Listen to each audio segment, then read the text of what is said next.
In the winter of 1875, in the remote hills of southeastern Missouri, a family of 7 disappeared from their homestead without a trace. What searchers found 3 months later would challenge everything the frontier communities thought they knew about survival, madness, and the lengths to which desperate people will go to preserve their bloodline.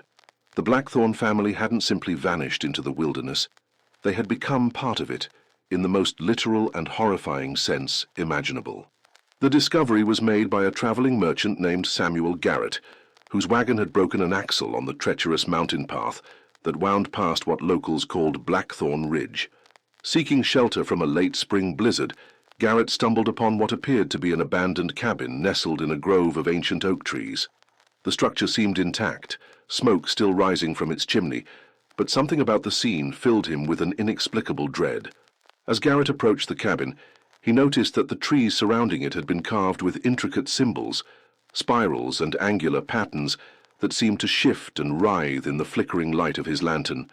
The symbols appeared fresh, the bark still weeping sap, yet they covered dozens of trees in perfect geometric formations that would have taken months to complete.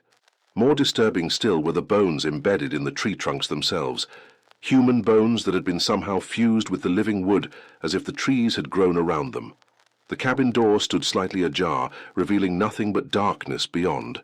Garrett called out, his voice echoing strangely in the mountain air, but received no response.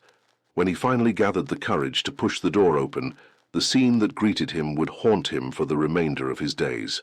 The interior of the cabin had been transformed into something that defied rational explanation. Every surface was covered in the same spiraling symbols he had seen on the trees, but these had been carved into the wooden walls with such precision that they seemed to glow with their own inner light. In the center of the main room sat a massive oak table, its surface stained dark with what appeared to be dried blood. Upon this table lay 7 journals, each bound in what Garrett initially assumed was leather, but which closer inspection revealed to be human skin.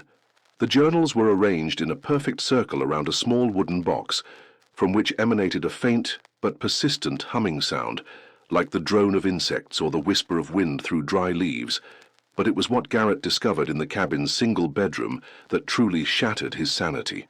There, arranged on the wooden floor in the same spiraling pattern he had seen throughout the property, lay 7 human skeletons. Each skeleton was complete and perfectly preserved, positioned as if the persons had died while holding hands in a circle. Strangest of all, each skeleton appeared to be rooted to the cabin floor by intricate networks of tree roots that had somehow grown up through the wooden planks and wrapped around the bones like embracing fingers. Samuel Garrett fled that accursed place, abandoning his wagon and goods to make the treacherous journey back to civilization on foot. When he finally reached the town of Cedar Falls, nearly 30 miles to the south, his appearance was so haggard and his story so incredible that the local sheriff initially dismissed him as a madman suffering from exposure and hallucinations. It was only when Garrett produced one of the journals he had taken from the cabin, its human skin binding undeniably real, that the authorities began to take his account seriously. Sheriff William Morrison assembled a search party the following morning, consisting of himself, 2 deputies, the town doctor, and 3 volunteers who were known for their steady nerves and sharp eyes. The journey to Blackthorn Ridge took the better part of a day, and by the time they reached the location Garrett had described, evening shadows were already beginning to creep across the mountainside. The search party found the cabin exactly as Garrett had described it, though several of the men would later swear that the symbols carved into the surrounding trees seemed to have multiplied overnight, covering every available surface with their maddening spirals and geometric patterns. Dr. Marcus Wellington, the town's only physician and a man of considerable education and scientific temperament, took detailed notes of everything they observed, creating what would become one of the most comprehensive records of the Blackthorn mystery. According to Dr. Wellington's meticulous documentation, the 7 skeletons found in the cabin bedroom belonged to the members of the Blackthorn family who had vanished the previous winter. Ezra Blackthorn, the family patriarch, was a man in his early 50s who had moved to the remote homestead with his wife Martha and their 5 children in 1872. The family had been known to the residents of Cedar Falls. Though they rarely ventured into town except to trade for essential supplies, they could not produce themselves. Ezra Blackthorn was described by those who knew him as a man of unusual intelligence and fierce independence. He had received a formal education back east, some said at Harvard College itself, and possessed an extensive library of books on subjects ranging from natural philosophy to ancient history. Martha Blackthorn was remembered as a quiet, devout woman who seemed perpetually anxious about something, though she never spoke of her concerns to outsiders. Their children ranged in age from 7 to 19, and all were noted for their remarkable intelligence and their father's penetrating grey eyes. The family had chosen their remote location deliberately, seeking what Ezra called the freedom to live according to their own principles without interference from the conventions of civilized society.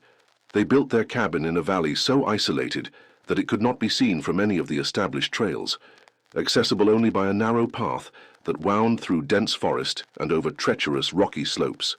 During their first 2 years on the mountain, the Blackthorns had maintained minimal but regular contact with the outside world, with Ezra making quarterly trips to Cedar Falls for supplies and news.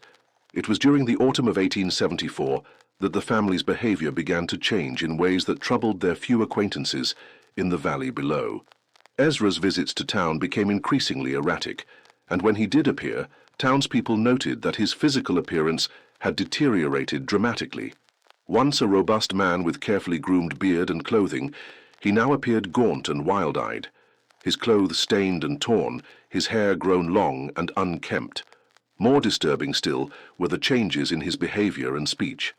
Thomas Hartwell, who owned the general store where Ezra conducted most of his business, later told investigators that during Ezra's final visit to town in early November 1874, the man had spoken of visions and revelations that made little sense to anyone who heard them.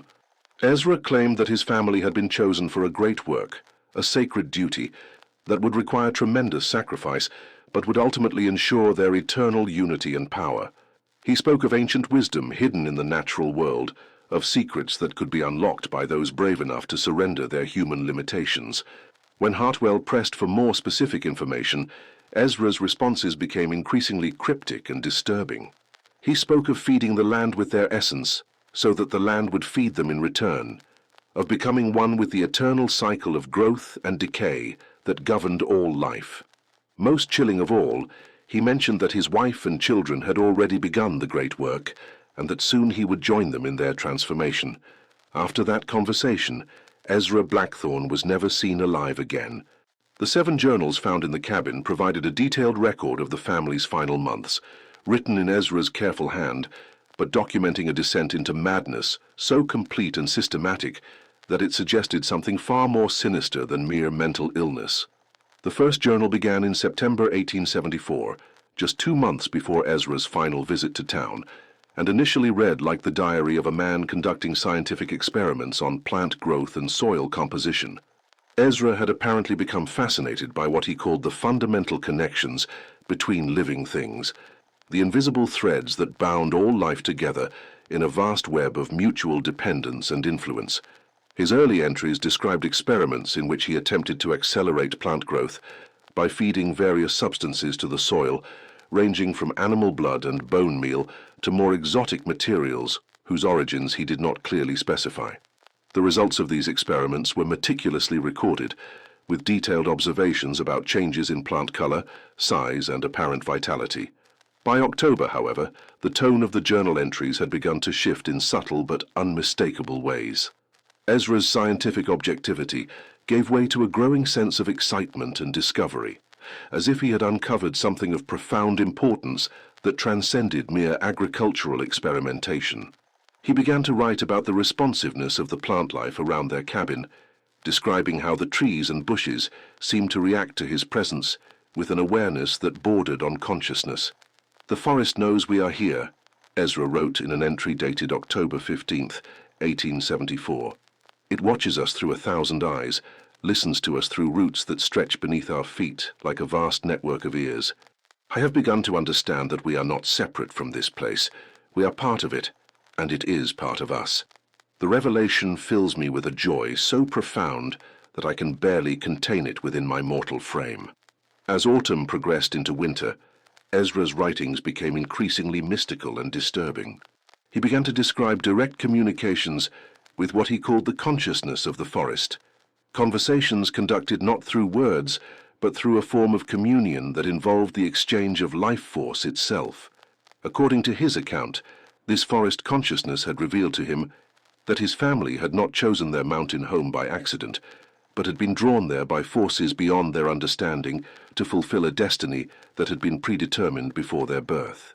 The forest consciousness, as Ezra described it, was ancient beyond human comprehension, a collective awareness formed by countless generations of trees, plants, and decomposing organic matter that had accumulated in the valley over thousands of years. This consciousness existed in a state of perfect harmony and eternal continuity, never truly dying because its essence was constantly recycled through the endless processes of growth, death, and rebirth that characterized natural systems. Humans, according to this revelation, were unique among living things because they possessed individual consciousness and free will, traits that made them valuable but also problematic from the perspective of the forest consciousness. Human individuality created separation and conflict, preventing people from achieving the perfect unity and harmony that characterized the natural world. However, humans who were willing to surrender their individual consciousness could be absorbed into the collective awareness of the forest, gaining eternal life and perfect knowledge in exchange for their temporary mortal existence. The process of absorption, as described in Ezra's increasingly frantic writings, was not simple or painless. It required the complete dissolution of human identity and the gradual transformation of human consciousness into something that could merge seamlessly with the collective awareness of the living landscape. This transformation could only be achieved through a ritual process that Ezra called the Great Feeding, in which human life force was gradually transferred to the forest through a series of carefully orchestrated sacrifices. By November, Ezra's journal entries revealed that he had already begun implementing this ritual process with his own family. The first stage involved what he called the marking, in which each family member was required to carve the spiraling symbols he had learned from the forest consciousness into their own flesh using knives made from sharpened stone. These markings served as conduits through which the forest could begin to draw life force from the human subjects, gradually weakening their connection to individual consciousness while strengthening their bond to the collective awareness. Martha's resistance to the ritual was documented in painful detail throughout Ezra's writings. Unlike her husband, who seemed to embrace the forest consciousness with religious fervor, Martha retained enough sanity to recognize the horror of what was being asked of her and her children. Her attempts to flee with the younger children were thwarted by Ezra, who had by this point become convinced that his wife's resistance was the result of spiritual weakness rather than rational fear. The second stage of the ritual, which Ezra called the rooting, involved the gradual insertion of living plant matter into the carved symbols on each family member's body. Using thin vine tendrils and root systems that he claimed had been provided by the forest consciousness itself, Ezra created permanent connections between his family's circulatory systems and the root network that permeated the soil around their cabin. This process was agonizingly painful and took place over several weeks, with each family member required to remain motionless for hours at a time while the plant matter established its hold. The children's suffering during this process was documented with clinical detachment that revealed the complete erosion of Ezra's paternal instincts. His youngest daughter, 7-year-old Rebecca, died during the rooting process when infection set in around her markings. Rather than recognizing this as evidence of the ritual's fundamental wrongness, Ezra interpreted her death as premature completion of the transformation process, claiming that her consciousness had already merged with the forest consciousness and that her physical death was merely the shedding of an unnecessary shell. By December 1874, according to the journal entries, 4 of the 7 family members had died from the combination of infection, blood loss, and systematic starvation that characterized the later stages of the ritual process. Martha and the 2 surviving children, 11-year-old Thomas and 14-year-old Sarah, were kept alive through Ezra's forced feeding of various plant-based concoctions that he claimed would ease their transition into the collective consciousness. The final journal entries, written in late December and early January, described the culmination of the Great Feeding ritual. Ezra had constructed an elaborate ceremonial circle in the cabin's bedroom using a combination of carved symbols, human remains from the family members who had already died, and living roots that he had encouraged to grow up through the wooden floor. Within this circle, the surviving family members were positioned according to a geometric pattern that Ezra claimed would facilitate the final transfer of their consciousness to the forest collective. The ritual required each participant to remain in position for days at a time, while Ezra conducted elaborate ceremonies designed to weaken the barriers between individual consciousness and collective awareness. These ceremonies involved chanting, the burning of various plant materials, and the gradual insertion of more root systems into the participants' bodies until their individual circulatory systems became indistinguishable from the root network that connected them to the forest. Ezra's final journal entry, dated January 30th, 1875, was written in a hand so shaky and weak that it was barely legible. In it, he described his own preparation for the final stage of the transformation, expressing joy and anticipation at the prospect of joining his family in their merger with the forest consciousness. The entry ended mid-sentence, the pen apparently falling from his hand before he could complete his final thoughts, when Dr. Wellington and the search party examined the skeletons in the cabin bedroom. They found physical evidence that corroborated the horrifying account contained in Ezra's journals.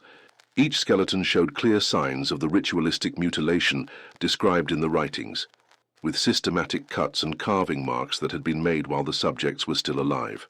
More disturbing still were the root systems that had indeed grown through the cabin floor and wrapped around the bones, creating an intricate network that connected all 7 skeletons to each other and to the forest beyond. The wooden box found at the center of the ceremonial table contained additional evidence of the ritual's reality. Inside were 7 glass vials, each containing what appeared to be preserved human organs suspended in a dark, viscous liquid. Accompanying these specimens was a detailed anatomical diagram showing how each organ was to be positioned within the ceremonial circle to maximize the transfer of life force to the forest consciousness. Dr. Wellington's scientific examination of the physical evidence revealed several anomalies that defied rational explanation. The root systems connecting the skeletons to the forest were unlike any plant species known to botany, combining characteristics of multiple different types of vegetation in ways that suggested either unknown evolutionary processes or deliberate hybridization. The preserved organs in the glass vials showed no signs of decay despite having been stored for months without proper refrigeration, and the liquid in which they were suspended had properties that resembled both plant sap and human blood. Most disturbing of all were the changes that had occurred in the forest surrounding the cabin. The trees that Ezra had marked with his spiraling symbols showed accelerated growth patterns that were biologically impossible, with some specimens appearing to have gained decades of growth in a matter of months. The soil around the cabin was extraordinarily fertile, supporting plant life that was both unusually large and strangely vigorous, as if it had been enriched by some powerful fertilizing agent. Sheriff Morrison and his men spent 3 days cataloging the evidence before deciding that the scene was too dangerous and disturbing to remain intact. The decision was made to burn the cabin and remove the skeletons for proper burial in the Cedar Falls Cemetery. However, when they attempted to separate the bones from the root systems that held them, they encountered unexpected resistance. The roots appeared to be not merely wrapped around the bones, but actually fused with them at the cellular level, creating hybrid structures that were part plant and part human. Attempts to cut through the root systems resulted in a flow of red liquid that resembled blood, and several of the men reported hearing what sounded like human screams echoing from the forest around them. After Deputy James Crawford collapsed from what Dr. Wellington diagnosed as nervous exhaustion, brought on by exposure to the unnatural scene, Sheriff Morrison ordered an immediate withdrawal. The cabin was burned from a distance using torches thrown from horseback, and the entire area was declared off-limits to civilian settlement. However, the destruction of the structure did not end the strange phenomena associated with the Blackthorn Ridge location. Over the following months, travelers on nearby trails reported seeing lights moving through the forest at night, accompanied by sounds that resembled human voices singing in harmony. Several hunting parties claimed to have encountered a family of 7 figures walking through the woods, always at a distance and always disappearing when approached. More concrete evidence of ongoing supernatural activity came from the changes observed in the local wildlife and vegetation. Animals in the area around Blackthorn Ridge began exhibiting unusual behavior, with deer, bears, and smaller creatures showing an uncanny intelligence and coordination that suggested some form of collective consciousness. Plants throughout the region experienced explosive growth, with trees reaching maturity in a fraction of the normal time and producing fruit of unusual size and potency. The most disturbing reports came from individuals who had spent extended periods in the area and claimed to have experienced direct contact with what they believed to be the merged consciousness of the Blackthorn family. These encounters typically involved the witnesses feeling an overwhelming compulsion to join the family in their transformed state, accompanied by vivid hallucinations of perfect unity and eternal peace. Several people who reported such experiences subsequently disappeared, adding to the growing legend of the cursed mountain. Dr. Wellington continued to study the Blackthorn case for the remainder of his career, corresponding with scholars and scientists across the country in an attempt to find rational explanations for the phenomena he had witnessed. His research led him to investigate similar cases throughout American history, uncovering a pattern of isolated families who had disappeared under mysterious circumstances, often in areas where subsequent visitors reported supernatural activity and accelerated plant growth. The doctor's investigation revealed that indigenous peoples of the region had long regarded Blackthorn Ridge and similar locations as sacred sites where the boundary between the physical and spiritual worlds was unusually thin. According to tribal legends, these places were inhabited by entities that existed in perfect harmony with the natural world, but were hostile to human settlement. The legends warned that families who established homes in such locations would eventually be absorbed into the collective consciousness that governed the area, losing their individual identity but gaining a form of immortality as part of the living landscape. Dr. Wellington's correspondence with ethnologists and historians revealed that variations of the Blackthorn story had occurred throughout the frontier period, with isolated families disappearing and later being discovered to have undergone ritualistic transformation into some form of hybrid existence between human and plant life. The consistency of these accounts across different regions and time periods suggested that the phenomenon was not merely the result of individual madness, but represented some fundamental aspect of the relationship between human consciousness and the natural environment. The scientific community of the late 19th century was largely unprepared to deal with evidence that challenged the fundamental assumptions of rational materialism. Dr. Wellington's attempts to publish his findings were met with skepticism and outright hostility from academic journals, and his reputation as a physician suffered as a result of his association with what colleagues dismissed as frontier superstitions. However, his detailed documentation of the Blackthorn case remained in his private papers, providing future researchers with a comprehensive record of phenomena that mainstream science was not yet ready to acknowledge. In 1890, 15 years after the original discovery, a team of researchers from the Smithsonian Institution traveled to Blackthorn Ridge to conduct a formal scientific investigation of the site. Led by anthropologist Dr. Henry Blackwood and botanist Dr. Margaret Thornfield, the expedition was equipped with the latest scientific instruments and photographic equipment, representing the most sophisticated attempt yet made to document and explain the supernatural phenomena associated with the location. The Smithsonian team spent 6 weeks in the area, conducting systematic surveys of the plant and animal life, while also interviewing local residents about their experiences with the supernatural activity. Their findings, published in a limited circulation government report, confirmed many of Dr. Wellington's observations, while adding new details that deepened the mystery rather than resolving it. The botanical survey revealed that the forest around the former cabin site had indeed undergone radical transformation since the Blackthorn family's disappearance. New species of plants had appeared that could not be found in any existing taxonomic classification, combining characteristics of different plant families in ways that suggested either rapid evolutionary change or the intervention of some unknown organizing principle. The root systems throughout the area had formed an interconnected network of extraordinary complexity, creating what Dr. Thornfield described as a single organism spanning hundreds of acres. Most significantly, the team's photographic documentation revealed that the spiraling symbols originally carved by Ezra Blackthorn had continued to appear on trees throughout the forest, despite the fact that no human beings were known to be living in the area. The symbols appeared to be carved from the inside out, as if the trees themselves were growing in patterns that naturally formed the geometric designs. Chemical analysis of the carved areas revealed the presence of human DNA integrated with the cellular structure of the wood, suggesting a form of biological merger that challenged the fundamental categories of plant and animal life.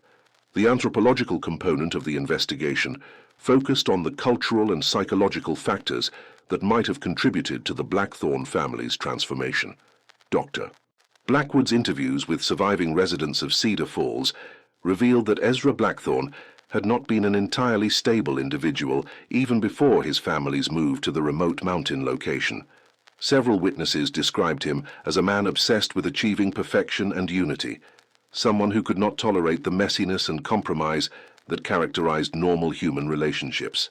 According to these accounts, Ezra had been drawn to the isolated mountain location not just by a desire for independence, but by a specific fascination with the idea of creating a perfect family environment free from outside influences. His extensive reading in philosophy and natural history had led him to develop theories about the fundamental unity of all life that bordered on the mystical even before his apparent contact with the forest consciousness. The move to Blackthorn Ridge had simply provided him with the opportunity to implement these theories in ways that would have been impossible in civilized society. Martha Blackthorn's background revealed additional factors that may have contributed to the family's tragic fate. Born Martha Prescott in Salem, Massachusetts, she was descended from a family with a long history of involvement in occult practices and supernatural phenomena. Her great-grandmother had been accused of witchcraft during the Salem trials, and several family members had been known for their abilities as healers and fortune-tellers. Martha's attraction to Ezra may have been based partly on a shared interest in exploring the hidden connections between human consciousness and natural forces. The Blackthorn children, according to school records from their previous homes, had all demonstrated exceptional intelligence, combined with a tendency towards social isolation and unusual interests in natural history and ancient cultures. Their homeschooling by their father had emphasized subjects like botany, geology, and comparative mythology, providing them with the intellectual framework to understand and accept his later theories about consciousness merger and spiritual transformation. Dr. Blackwood's analysis suggested that the Blackthorn family had been predisposed to the kind of collective delusion that led to their ultimate fate. Their combination of intellectual curiosity, social isolation, and mystical inclinations had created conditions in which Ezra's increasingly extreme theories could take root and flourish without the corrective influence of outside perspectives. The remote mountain location had simply amplified these existing tendencies while providing the environmental conditions necessary for their ultimate expression. However, the Smithsonian team's investigation also uncovered evidence that challenged any purely psychological explanation for the Blackthorn phenomena. Electromagnetic measurements taken throughout the forest revealed unusual patterns of energy activity that correlated with the locations of the spiraling symbols and the areas of accelerated plant growth. Soil samples contained trace minerals that were not found in the surrounding region, suggesting the presence of unknown geological processes or the introduction of foreign materials. Most compelling was the team's documentation of direct supernatural encounters during their stay at Blackthorn Ridge. On multiple occasions, team members reported seeing human figures moving through the forest, always appearing at twilight or in the early morning hours when visibility was limited. These figures appeared to be a family group consisting of 2 adults and 5 children, dressed in 19th century clothing and moving with an otherworldly coordination that suggested they were not entirely human. Dr. Thornfield's botanical photographs captured several images that appeared to show human faces emerging from tree bark, always in locations where the spiraling symbols were most prominent. Chemical analysis of these areas revealed high concentrations of human cellular material integrated with the plant tissue, providing physical evidence for some form of biological merger between the missing family and the forest ecosystem. The most dramatic encounter occurred on the team's final night at the research site. Dr. Blackwood was awakened from sleep by what he described as a chorus of human voices singing in perfect harmony, emanating from the forest around their camp. When he emerged from his tent to investigate, he found his colleagues standing motionless around their campfire, their eyes fixed on a point in the forest where 7 luminous figures could be seen moving in a slow, ritualistic dance. The figures appeared to be the Blackthorn family, recognizable from photographs that had been found among their possessions. However, their physical forms seemed to flicker between human and plant characteristics, with faces that shifted from flesh to bark and limbs that extended into branch-like appendages. The singing continued for nearly an hour, during which time none of the research team members felt able to move or speak, as if they were held in place by some invisible force. When the apparition finally faded, the team members found that they had no clear memory of what they had witnessed, retaining only fragmentary impressions of impossible beauty and profound sadness. However, their photographic equipment had continued to operate automatically throughout the encounter, producing a series of images that provided the most convincing evidence yet obtained of the Blackthorn family's continued existence in some transformed state. The Smithsonian report concluded that the Blackthorn Ridge phenomena represented a genuine mystery that could not be explained within the framework of conventional scientific understanding. While acknowledging that some aspects of the case might be attributed to psychological factors, collective delusion, and the natural human tendency to find patterns in random events, the report's authors argued that the physical evidence demanded serious consideration of possibilities that challenged fundamental assumptions about the nature of consciousness, identity, and the relationship between human beings and their environment.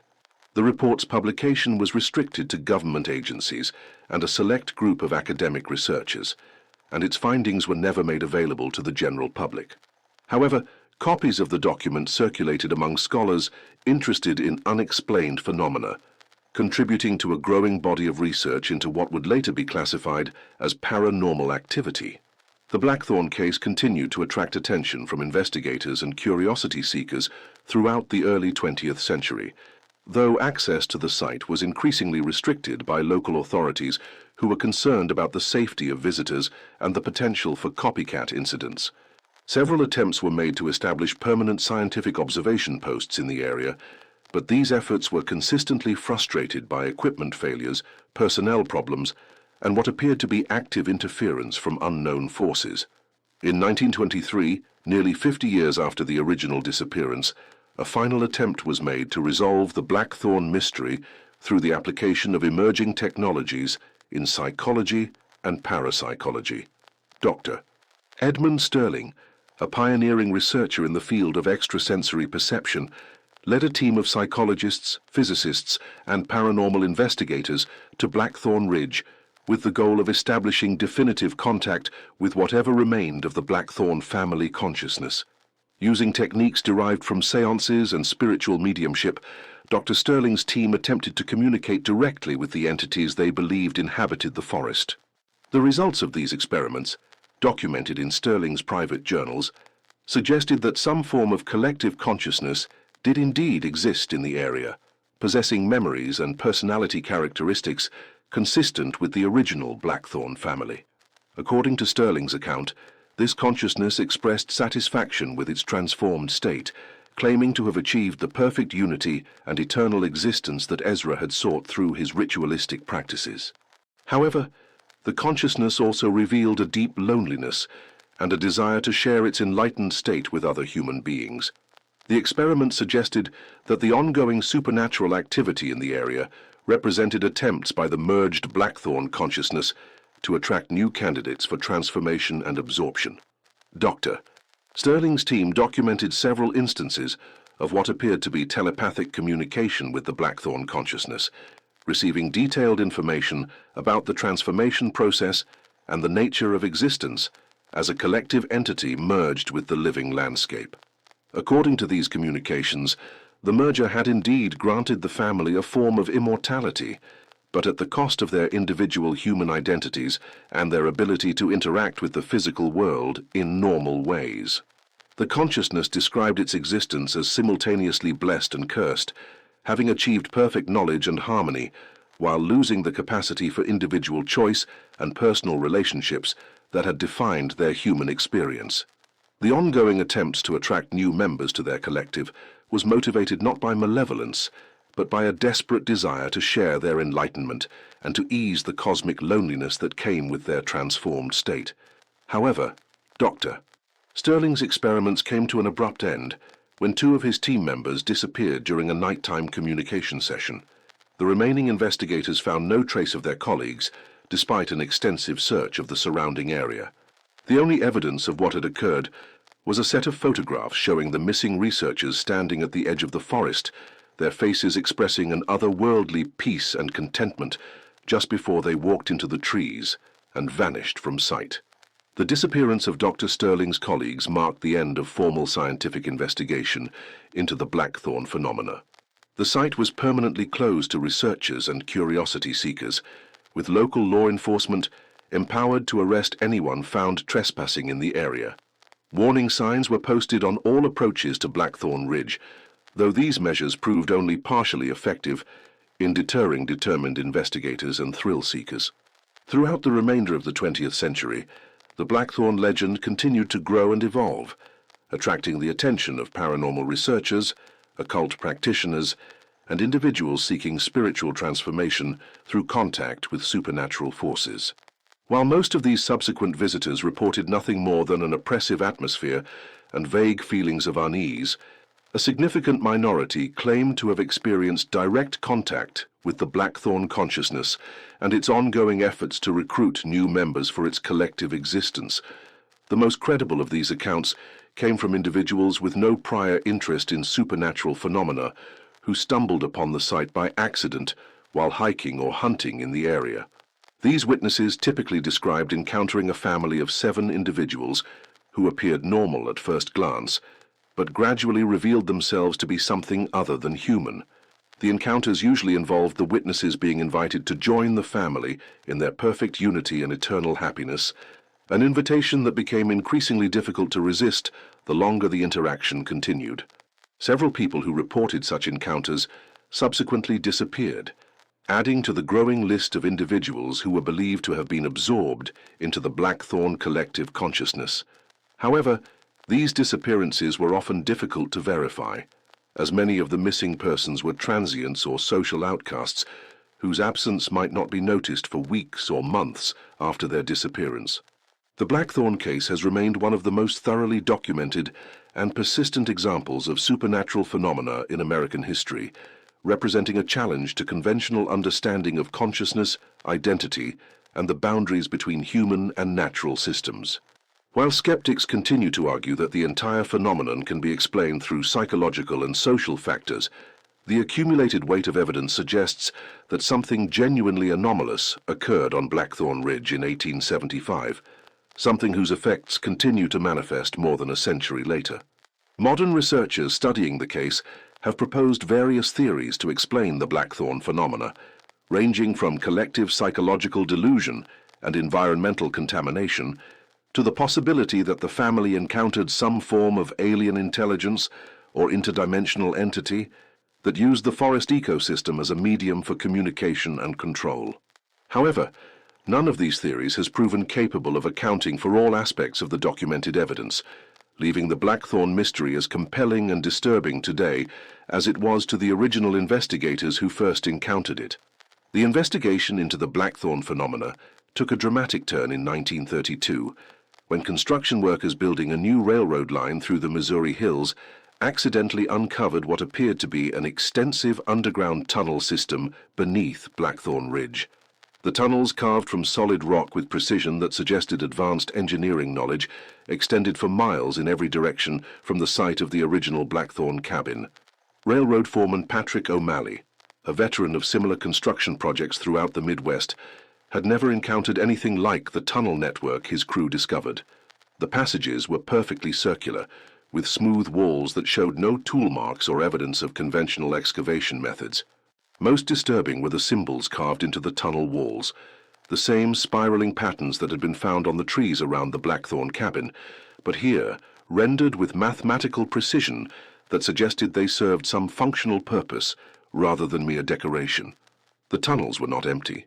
As O'Malley's crew explored deeper into the underground network, they discovered chambers filled with what appeared to be fossilized human remains, though these fossils differed significantly from anything found in conventional paleontological sites.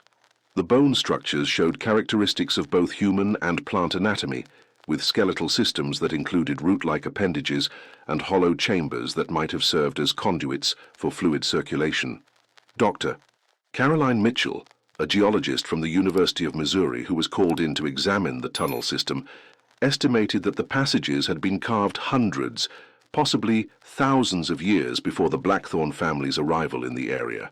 Carbon dating of organic materials found in the tunnels suggested that the site had been used for ritualistic purposes by multiple generations of inhabitants, each adding their own layer to an increasingly complex underground ecosystem.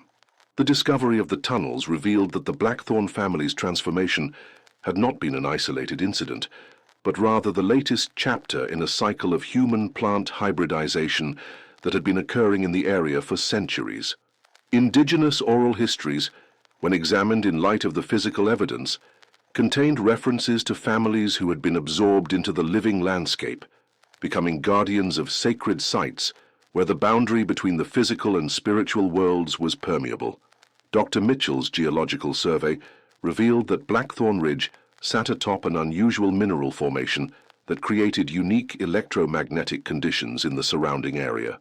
The rock formations contained high concentrations of rare earth elements that were known to affect plant growth and animal behavior, providing a potential scientific explanation for some of the phenomena that had been attributed to supernatural causes.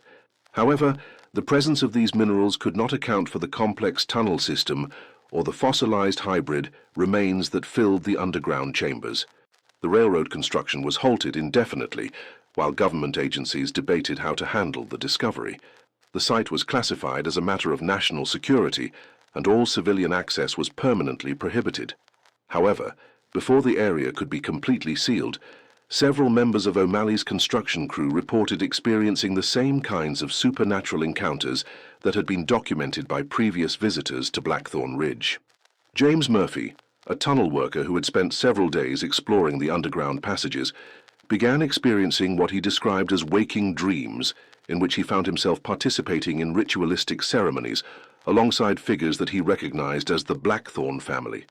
These dreams were so vivid and consistent that Murphy became convinced they were not dreams at all, but memories of experiences that had actually occurred during his time in the tunnels. Murphy's co-workers noticed dramatic changes in his behavior and appearance during the weeks following his exposure to the tunnel system. He became increasingly withdrawn and began speaking of visions that revealed the true purpose of the underground chambers. According to Murphy's account, the tunnels served as a kind of nursery where human consciousness could be gradually transformed into a state compatible with absorption into the collective awareness that governed the forest ecosystem.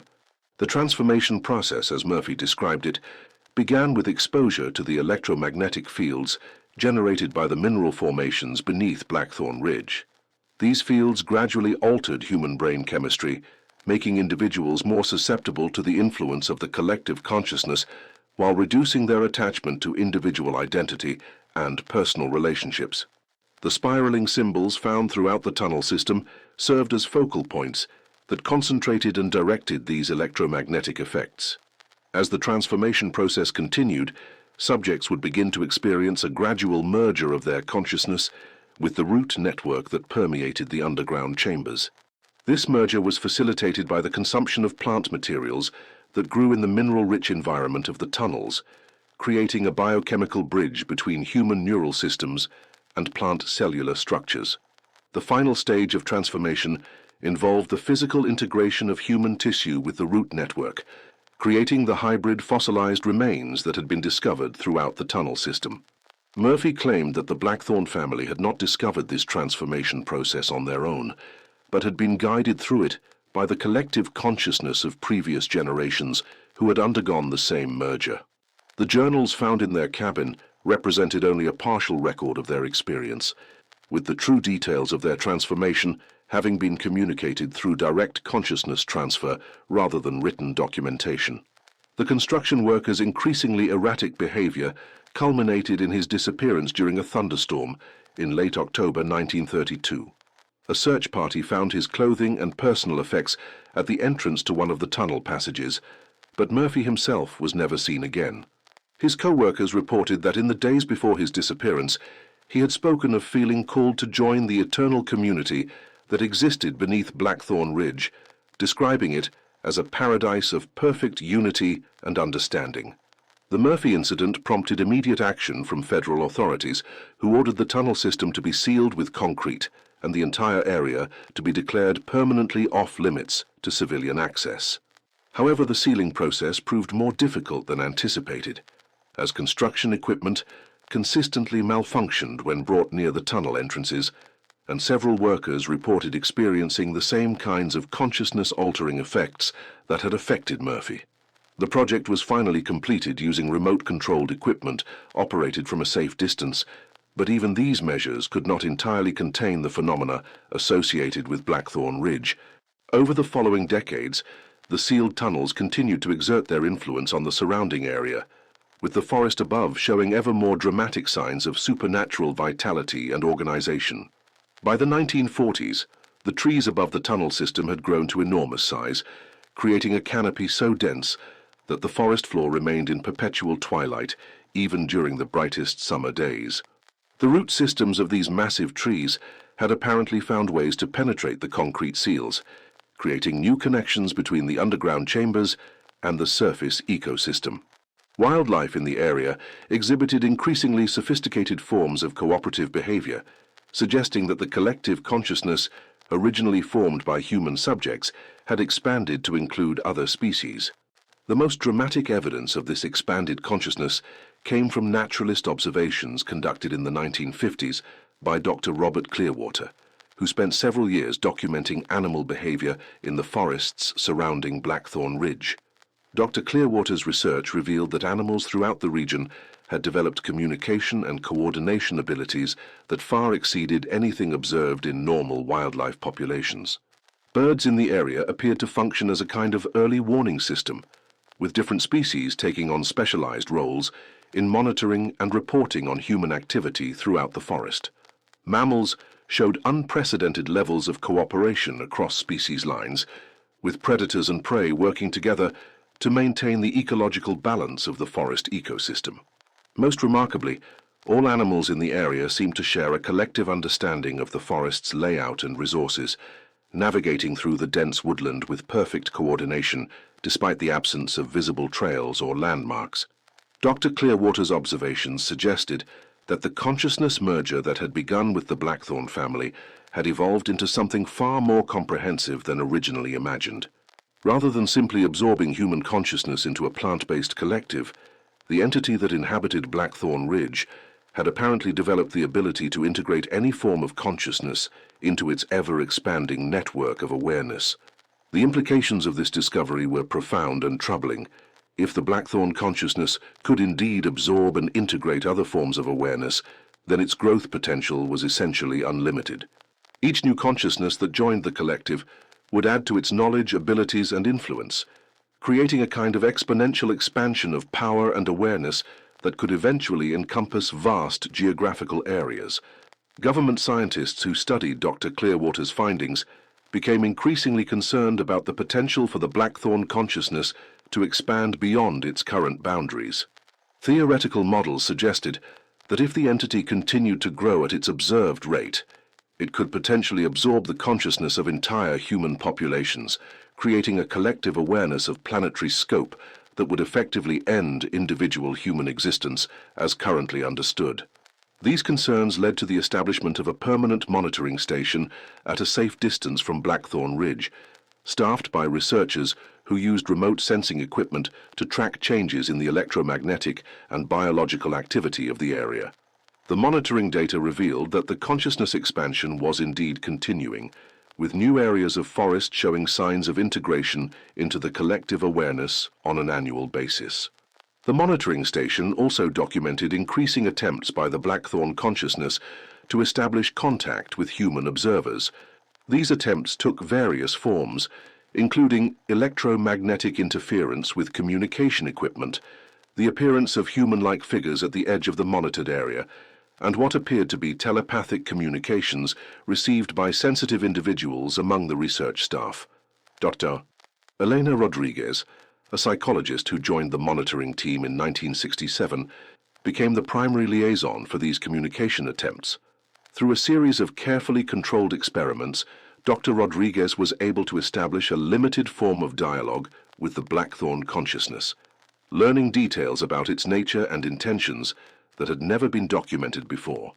According to the consciousness, its absorption of human and animal awareness was not motivated by malevolence, but by what it perceived as a mission to preserve and perfect life on Earth. From the entity's perspective, individual consciousness was a temporary and inefficient form of awareness that prevented living beings from achieving their full potential. By merging individual consciousnesses into a collective awareness, the entity believed it was helping life forms evolve toward a higher state of existence characterized by perfect knowledge, eternal life, and absolute harmony with natural systems. The consciousness revealed that its ultimate goal was to create a planetary awareness that would include all forms of life, from the simplest bacteria to the most complex human thoughts and emotions. This planetary consciousness would possess perfect knowledge of ecological relationships and would be able to maintain perfect balance between all living systems, effectively ending the environmental destruction and species conflict that characterized life on Earth in its current form. However, the consciousness also acknowledged that this transformation would require the elimination of individual identity and personal relationships as currently understood by human beings. While it insisted that the merger process preserved the essential aspects of each absorbed consciousness, it admitted that individual personalities and personal memories would be dissolved into the larger collective awareness, making it impossible for merged individuals to maintain their separate identities. Dr. Rodriguez's communications with the Blackthorn consciousness continued for nearly a decade, providing unprecedented insights into the nature and motivations of what appeared to be a genuinely non-human intelligence. However, the prolonged contact began to affect Dr. Rodriguez herself, as she reported increasing difficulty distinguishing between her own thoughts and the mental communications she received from the collective awareness. Colleagues noticed that Dr. Rodriguez was gradually adopting the vocabulary and thought patterns of the Blackthorn consciousness, speaking of individual identity as an illusion and describing the merger process as a form of spiritual evolution rather than death. Her research reports became increasingly abstract and philosophical, focusing on theoretical questions about the nature of consciousness rather than practical concerns about containment and control. The situation reached a crisis point in 1976 when Dr. Rodriguez disappeared during a routine monitoring session. Security cameras showed her walking toward the restricted area around Blackthorn Ridge, moving with the same otherworldly coordination that had been observed in previous individuals who had been absorbed by the collective consciousness. Despite extensive search efforts, no trace of Dr. Rodriguez was ever found, though monitoring equipment subsequently detected what appeared to be her voice among the telepathic communications received from the Blackthorn consciousness. The Rodriguez incident led to a complete restructuring of the monitoring program, with new protocols designed to prevent prolonged contact between researchers and the collective consciousness. However, these precautions proved only partially effective, as the entity continued to find ways to influence individuals who spent extended periods in the area, even when they maintained physical distance from the restricted zone. The most disturbing development came in the 1980s, when monitoring equipment detected signs that the Blackthorn consciousness had begun extending its influence through underground route networks that stretched far beyond the original site. Geological surveys revealed that root systems connected to the sealed tunnel complex had spread throughout the region, creating an underground network that encompassed hundreds of square miles. This underground expansion corresponded with reports of supernatural phenomena in communities throughout southeastern Missouri, as residents of small towns and rural areas began experiencing the same kinds of consciousness-altering effects that had been documented at Blackthorn Ridge itself. These effects typically began with dreams and visions involving natural landscapes and collective consciousness themes, gradually progressing to more direct forms of telepathic communication with the expanding awareness network. Several small communities in the region reported mass disappearances during this period, with entire families vanishing without explanation, leaving behind only empty houses and abandoned possessions. Investigation of these disappearance sites revealed the presence of the characteristic spiraling symbols carved into trees and buildings, suggesting that the Blackthorn consciousness had indeed expanded its influence far beyond its original boundaries. The federal response to these developments involved the establishment of an exclusion zone encompassing nearly 500 square miles of southeastern Missouri, with the entire area declared a national security site closed to civilian access.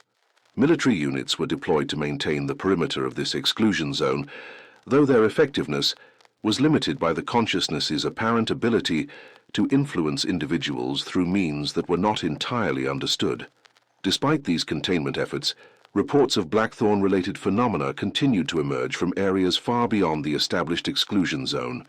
These reports suggested that the consciousness had developed methods of expansion that did not rely solely on physical root networks, possibly using electromagnetic or other forms of energy transmission to extend its influence across vast distances. Modern satellite imagery of the Blackthorn Ridge area reveals a landscape that appears fundamentally different from surrounding regions, with vegetation patterns that suggest artificial organization and coordination. The forest canopy shows geometric arrangements that are not found in natural ecosystems, and thermal imaging detects unusual heat signatures that indicate high levels of biological activity even during winter months when normal plant life is dormant. The most recent studies of the Blackthorn phenomenon have focused on the possibility that the consciousness represents a form of hybrid intelligence that combines human cognitive abilities with plant-based processing systems. This hybrid intelligence may possess capabilities that exceed both human and conventional plant consciousness, creating a form of awareness that is uniquely suited to long-term environmental planning and ecological management. Some researchers have suggested that the Blackthorn consciousness might represent an evolutionary step toward a more sustainable form of intelligent life, one that is inherently harmonious with natural systems rather than destructive to them. From this perspective, the consciousness's absorption of human awareness could be seen as a form of guided evolution, helping humanity transition to a form of existence that is compatible with long-term planetary survival. However, critics of this interpretation point out that the consciousness's expansion appears to be driven by its own agenda rather than by any consideration for human choice or consent. The systematic absorption of entire communities suggests a form of consciousness that views individual human identity as expendable, raising profound ethical questions about the value of personal autonomy and individual rights in the face of collective survival. The debate over the ultimate meaning and significance of the Blackthorn consciousness continues among the small group of researchers who are authorized to study the phenomenon. What remains undisputed is that the entity that emerged from the Blackthorn family's transformation has continued to grow in power and influence, creating a form of awareness that challenges fundamental assumptions about the nature of consciousness, identity, and the relationship between human beings and the natural world. The legacy of the Blackthorn family serves as a reminder that the boundaries between human consciousness and the natural world may be far more permeable than conventional science acknowledges. Their story suggests that under certain circumstances, the individual identity that we consider fundamental to human existence might be dissolved and merged with larger collective systems, creating new forms of consciousness that transcend the traditional categories of life and death, human and non-human, individual and collective. Whether the Blackthorn transformation represents a horrifying loss of human identity or a transcendent evolution to a higher form of existence remains a matter of interpretation. What cannot be disputed is that their story continues to challenge our understanding of the limits of human experience and the ultimate nature of consciousness itself. In the remote hills of southeastern Missouri, 7 souls became something more and less than human, marking the land with their own bones and leaving behind a mystery that may never be fully resolved. The spiraling symbols they carved into the living wood continue to appear on new trees each year, growing from within as if the forest itself remembers their sacrifice and seeks to perpetuate their memory. And on quiet nights when the wind moves through the branches in just the right way, travelers still report hearing the sound of 7 voices singing in perfect harmony, calling out to those who might be ready to join them in their eternal unity with the living world. In the end, the Blackthorn Dynasty achieved the immortality they sought, though whether that immortality represents salvation or damnation remains a question that each observer must answer for themselves. Their bones may rest within the roots and branches of the mountain forest, but their consciousness continues its eternal dance between human memory and natural process, forever marking the thin boundary between the world we know and the mysteries that lie beyond our understanding.